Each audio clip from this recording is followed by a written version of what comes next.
Клімактоплан допомагає жити без клімаксу.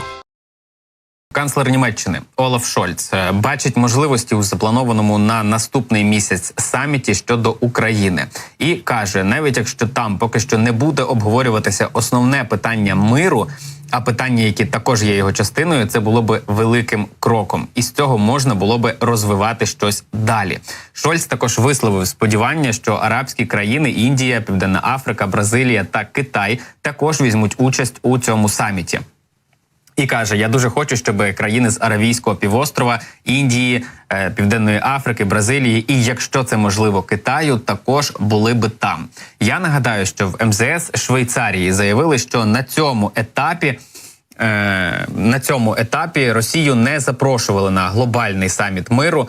У червні швейцарська сторона висловила переконання, що Росія має неодмінно бути включена у цей мирний переговорний процес і каже, Росія на цьому етапі не запрошена. Швейцарія завжди виявляла відкритість щодо запрошення Росії на цей саміт. Однак Росія неодноразово і також публічно заявляла, що не зацікавлена брати участь у цьому першому саміті. В МЗС Швейцарії при цьому підкреслили, що саміт покликаний розпочати мирний процес. Швейцарія таким чином переконана, що Росія повинна бути залучена загалом до всієї цієї ситуації, тому що сам перемовний процес або якісь домовленості без Росії, вони немислимі. Я нагадаю також, що міністр закордонних справ Дмитро Кулеба пояснив, що Україна на цьому етапі не бачить сенсу кликати Росію на глобальний саміт миру у Швейцарії, але після консолідації позицій міжнародної спільноти контакти з російською стороною все ж таки будуть необхідні. А державний секретар Сполучених Штатів Ентоні Блінкен заявив, що Захід своєю підтримкою України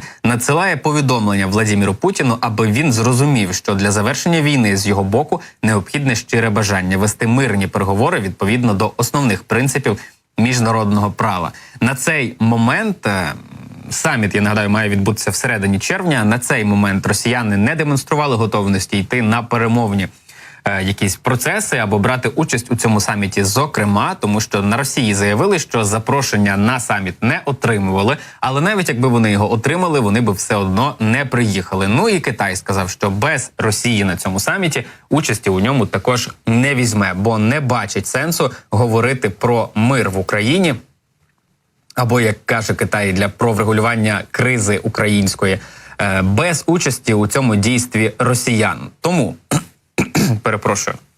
Будемо спостерігати за тим, як розвивається ця ситуація, тому що чимало світових аналітиків і оглядачів міжнародної преси говорять про те, що вирішення будь-яких питань, які підійматимуться на саміті миру, без Росії немає абсолютно сенсу, тому що Росія – це головний учасник цієї війни. Це вони її розв'язали, це вони її ведуть, і на цей момент готовності до перемовин не демонструють, а навіть навпаки, як ми бачимо, із ситуації на полі бою активно росіяни зараз намагаються наступати на сході нашої країни, щоб вийти на адмінкордони Луганської і Донецької областей, а також на Харківському напрямку, де росіяни на півночі області намагаються здійснити прориви, створивши так звану буферну зону. Тобто росіяни тільки активізувалися до цього часу, як ми знаємо, роблять зараз перестановки у своєму уряді і у військовому керівництві, тому що за даними аналітиків ІСВ, причин на це є кілька. З одного боку, тих, хто зазнав невдачі, Путін намагається прибрати і поставити на більш номінальні посади, як, наприклад, Шойгу замінити на